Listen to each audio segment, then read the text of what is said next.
I think the best bit about working in CX is obviously seeing the changes that you make come to life is really, really exciting. But I think on a personal note, I like breaking things. I like to challenge ideas, challenge experiences, and it's really exciting to bring people along that journey and see how, when they question things they've been doing the same for a long time, you can get to some really exciting outcomes.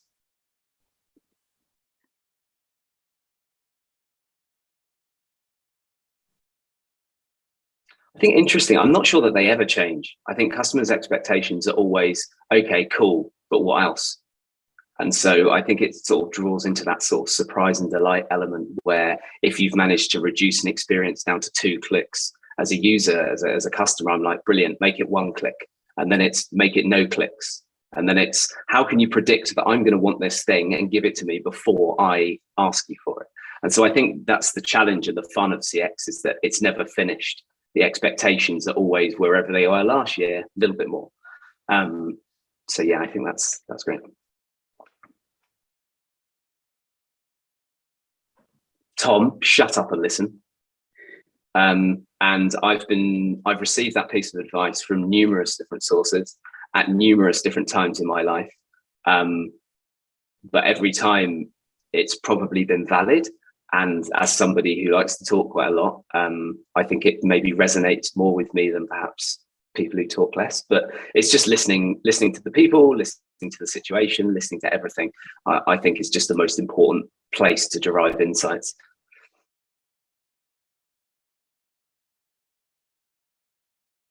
I think the biggest challenges for CX leaders always have and always will be measurement. When you're talking about experiences, it's very, very challenging always to find an exact number, particularly if you're trying to link that number to the bottom line, an increase in sales or something as contrived as that, I suppose, if I can be as bold as to say it like that.